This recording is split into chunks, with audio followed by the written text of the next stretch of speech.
There is a specific type of DNA that belongs to the Pacific. It's not found in blood work, it's found in the spirit. It's the instinct to face the ocean's terrifying power and feel comfort, not fear. 5,000 years ago, the greatest seafaring migration in human history began. The Austronesian people moved outward across the vast blue expanse. They settled Madagascar. They settled New Zealand. They migrated all the way to the isolated chains of Hawaii. And, crucial to our story today, they settled the archipelago of the Philippines. The ancient Hawaiian and the pre-colonial Filipino were cousins of the sea. They shared the same boat technology. They shared the same ability to read the stars and the currents. Yet history split these cousins, leading their paths on the water in vastly different directions. In Hawaii, riding waves became a religion, a sacred act of loyalty. But in the Philippines, with over 7,000 islands, that specific impulse, the impulse to ride a wave just for the joy of it, went to sleep. For centuries, it lay dormant. Until 1979, when it took a Hollywood war movie, some explosions, and a piece of forgotten garbage on a beach in Baylor to wake the giant back up.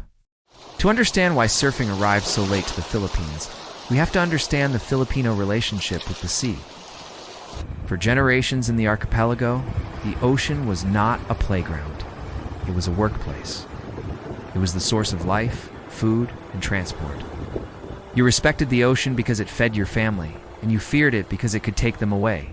The saltwater DNA was there, used for navigation and survival, but the idea of expending energy just to slide down the face of a wave, it seemed unnecessary. Yet thousands of miles away, Hawaiians forged a different bond with that same ocean. By the 12th century, surfing wasn't a hobby in Hawaii.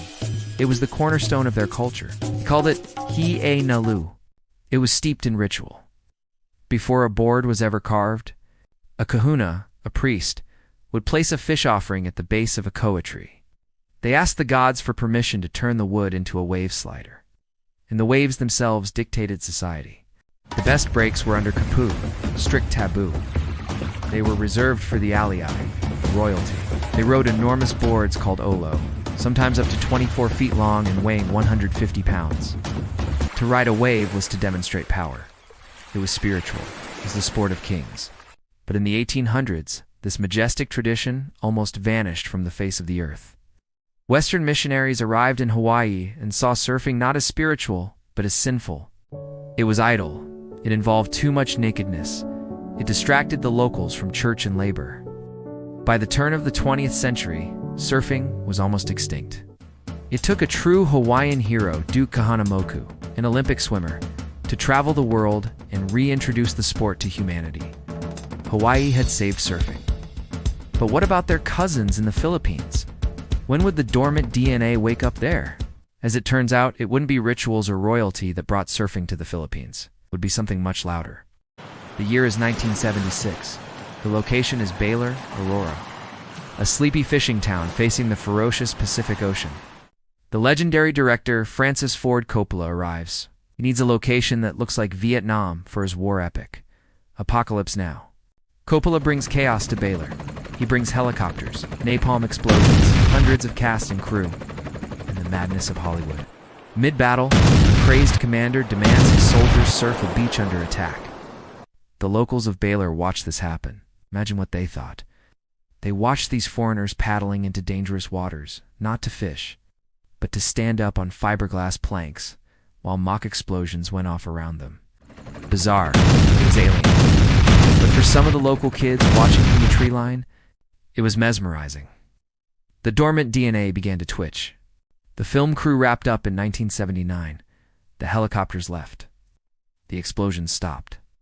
But in their haste to leave, they left something behind on the beach at Sabang. A single surfboard. This piece of foam and fiberglass, discarded by a film crew, became the spark that lit the entire Philippine surf scene. Two locals, Edwin Namoro and Raul Tolentino, were among the first to get their hands on it. They are the grandfathers of Philippine surfing. But here is the mystery. How do you learn one of the hardest sports on earth when there is no YouTube? No instructors? No surf shops. You improvise. This was the MacGyver era of Filipino surfing. When the fin on that original board broke, They didn't order a new one. They found a piece of hard wood and carved one, glassing it onto the board with whatever resin they could find in the fishing docks. They didn't have leashes, so they tied standard nylon fishing rope to their ankles, a dangerous gamble if a big wave held you underwater. They didn't have surf wax for grip, used melted candles or floor wax. 5, sometimes 10 guys would share that single board all day long. They learned by trial and terrible error. They were bruised, battered, and exhausted. But they were surfing. The instinct had awakened. Now by the mid-1980s, Baylor had a small, dedicated crew. But they were isolated. Nobody knew that hundreds of miles to the south, on a completely different island, an even bigger mystery was unfolding. While the boys in Baylor were learning on movie props, the island of Siargao remained a ghost to the outside world. It was known only for fishing and its dense mangroves. But in the early 1980s, whispers began to travel along the hippie trail of Southeast Asia. Whispers of an island in the Philippines facing the full force of the Pacific, with reefs perfectly shaped to create waves. 2 intrepid travelers, Steve Jones and Tony Rosa, are credited with first scouting the breaks.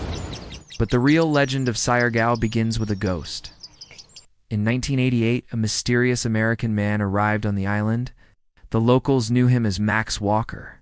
He was intense, lived simply in a small hut near the beach. Some accounts say he would fast for 40 days at a time to purify himself. He was deeply spiritual, almost monastic. And every day, he would paddle out alone to a reef break that offered a perfect, hollow, powerful barrel. He rode this wave in total secrecy. It was perhaps the best wave in Asia. It wasn't until after he died that the surfing world realized Max Walker was actually Mike Boyum, legendary, pioneering American surfer who had been on the run from the law for years. He had chosen Siargao as his final hideout. The secret couldn't last forever. In 1992, photographer John Callahan officially documented the wave. They needed a name for it. They named it after the local Filipino chocolate bar they had been snacking on because it was the only food available at the sari-sari store. They named it Cloud 9. The magazine hit the stands, and the floodgates opened. Siargao went from a hideout for fugitives to the undisputed surfing capital of the Philippines. Unlike Hawaii's royal history, Philippine surfing has a unique, modern origin. It started with a discarded prop from a war movie in the north and a fugitive hiding out in the south. It was born out of curiosity, accident, and improvisation. But when you watch a local kid from Baylor or Siargao today, when you see the ease with which they stand on a board and read the moving ocean, realize it wasn't really an accident at all. It was just a remembrance. That 5,000-year-old Austronesian DNA is finally resurfacing. The cousins are back in the water. They are making up for lost time. The journey continues. Subscribe now.